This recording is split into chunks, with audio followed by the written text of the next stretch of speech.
Hi, this is Scott Garibay, and today we're going to talk about Andrew Yang and the value of different American archetypes.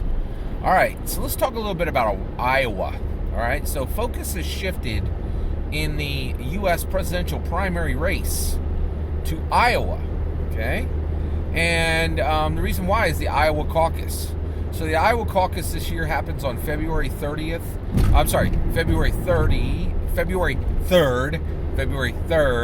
2020, all right? And Andrew Yang just opened up Iowa offices, right?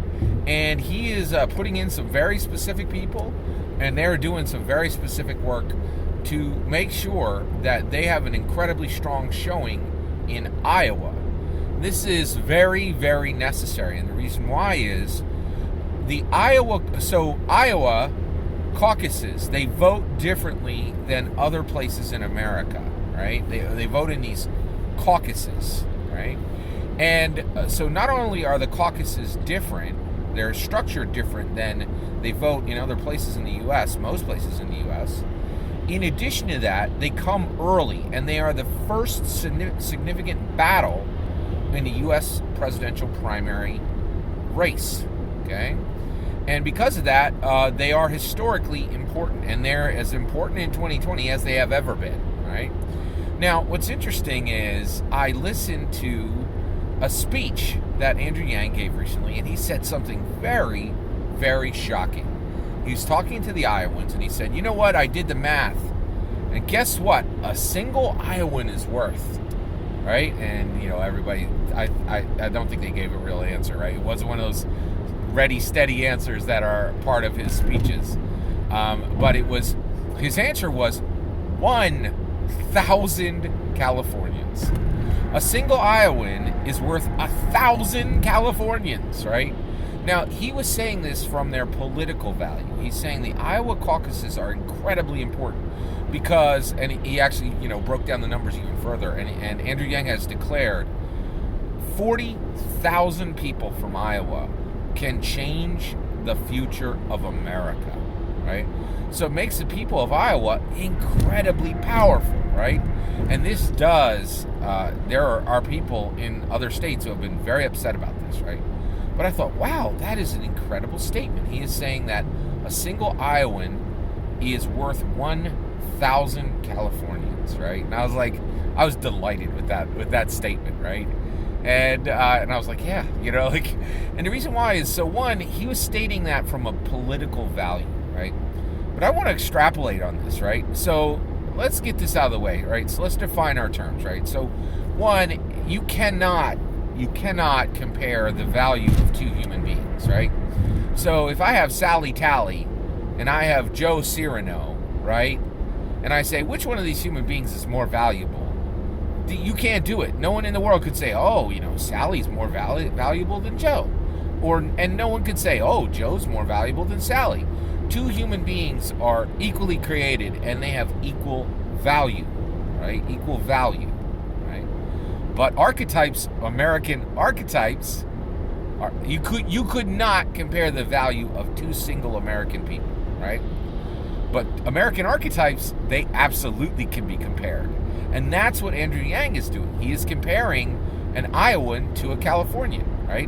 Because the reality is there really aren't any real Iowans, right? And there aren't any real Californians. There are people who have the attribute of being from Iowa as one attribute of their piece of their humanity, right?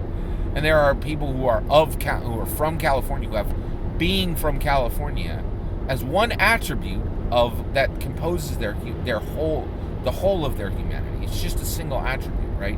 But you can compare an Iowan to a Californian, right? Because it's an aggregate and it's an archetype, and you can compare them, right? Like, for instance, I could say, which is more valuable, right? An American kindergarten teacher or an American professional gambler? By the way, that is a very real, very legal job. It's just as real as a kindergarten teacher, and it's just as legal as a kindergarten teacher, right? Like, and it's actually becoming more, the professional gambler is becoming more people are able to do that every single day because of how much wider our gambling laws are becoming, right? Now, when you compare those, it's pretty clear which one's more valuable, right? It's not really even, it's not really even a contest, right? So I want to extrapolate on Andrew Yang's statement, right? So he said that one Iowan is worth 1,000 Californians, right? But the reality is, I think at a broader level, what he is comparing, right, is, and I think you could look at it from even from an extrapolated political perspective, right, of which is more valuable, a coastal elite or a heartland stalwart, right? And and the reason why I want to talk about this today is I think it's really important for us, right, especially Democrats who want Andrew Yang to win, to think very, very carefully about this question, right? Because Andrew Yang's already done the math, right? And I think we have math to do as well, right? And the reality is, so I think a lot of people, I count myself among the coastal elite. There's no question, I am a coastal elite, right? I'm not lower middle class, right? I might not even be middle class. Right? I might be a little, edging into upper middle class, right? And and I live on the coast, right? I'm pretty liberal, right? Now I know a lot of people there are a lot of liberals who'd be like, what? You're not even liberal remotely, right? But I am actually, I have distinct problems in my life because people I care about who care about me think I'm too liberal, right? Trust me, I'm pretty liberal, right? And I hold a lot of the same ideas that anybody who would be accused of being a coastal elite would be, would. So I'm far more of a coastal elite, and I was born on the coast, and I've lived the most of my life on the coast, right? I'm a coastal elite, right? Not a heartland stalwart. But I have lived in Corydon, Indiana, and I've lived in Louisville, Kentucky, right? Which is heartland stalwart area, right? So I've seen them both. I've spent time, years with both of them. I've seen them up close, right? And I think I know the answer, right? So I think, Andrew Yang is talking purely from a political, time-based perspective, right? But I'm going to broaden this, right? Which is more valuable, a coastal elite or a heartland stalwart, right? We're gonna apply, and Andrew Yang applied a political, time-based value, right? A political, election-based value to that question, right? But I'm going to apply a more broad scope, an amber waves value, right? What is the value for being an American, right? All your life, the entire life of a coastal elite and the entire life of a heartland stalwart, right? What is the amber waves value? What is the ratio, right? And Andrew Yang said that a single Iowan is worth 1,000 Californians, right? Well, I'm here to say today, I think a one heartland stalwart is worth 10 coastal elites, right? And the reason why is I think there's a reckoning that needs to come for coastal elites, right? So in one way, a reckoning has already come. It is my opinion that Donald Trump did not get elected because of coastal elites. He got elected because some heartland stalwarts were incredibly upset with coastal elites, right? And let's talk about this, right? So you got coastal elites and you have heartland stalwarts. This is an axis, the plural of axis. This is an axis, right? This is an axis of skirmish. We've talked on my channel about angle of skirmish, right? When one politician attacks another politician, right? They have to have a correct angle of skirmish, right? That angle of attack, right? It needs to be fresh. It can't be 30 years old. It needs to be non-personal. It needs to be on policy, right? And if you break these rules, right, it looks bad. It looks bad in the press. It looks bad to Americans, right? Like, Americans, hey, pull out your political daggers. Go to town, right? But there are some, there's some ways that politicians fight that are no longer accepted, right?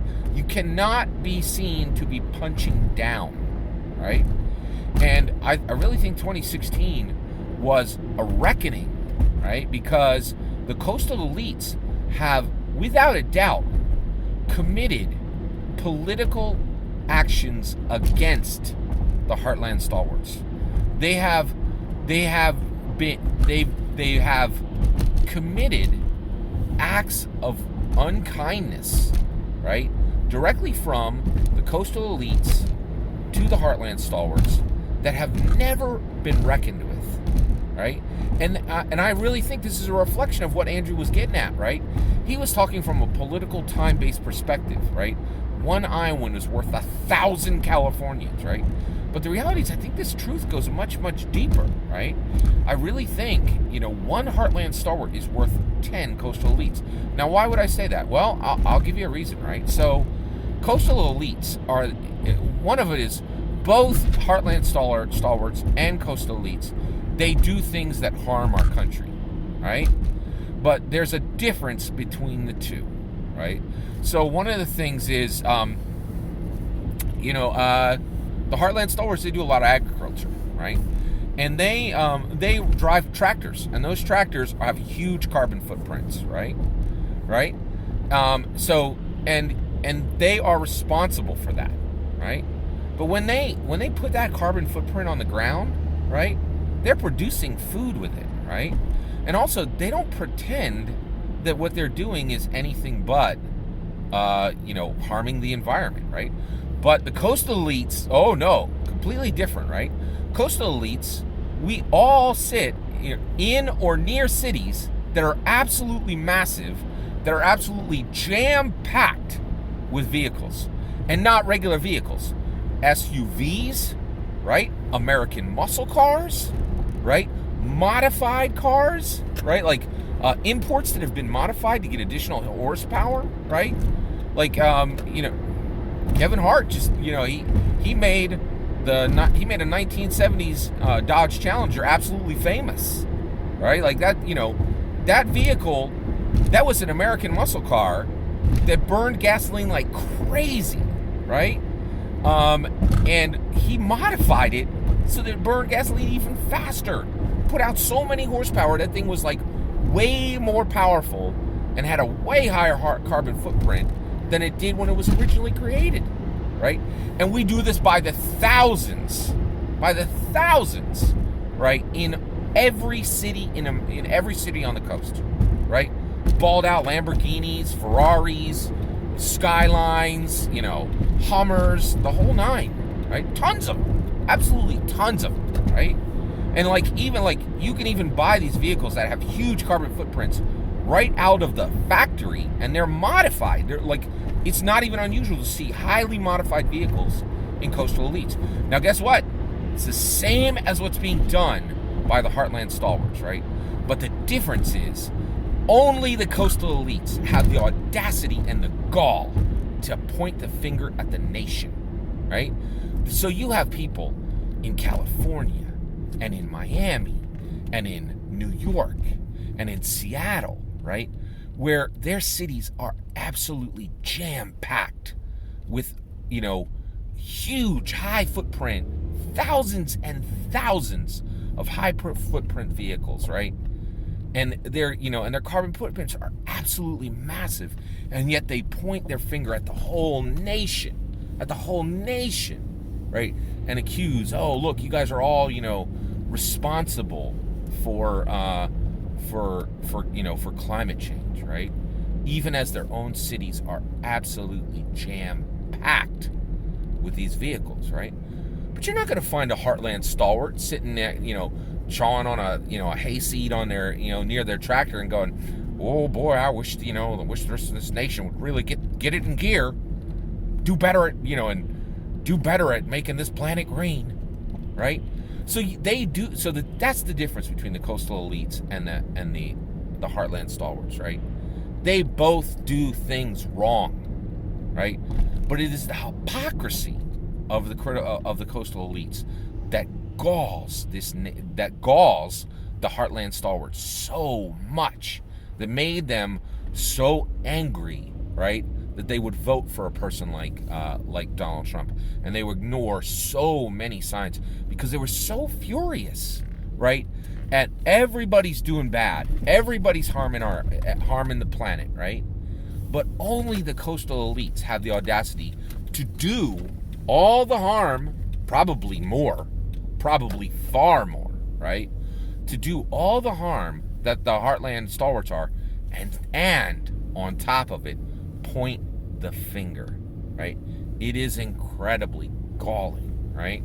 And that's why, in my opinion, a single Heartland stalwart is worth 10 coastal elites, right?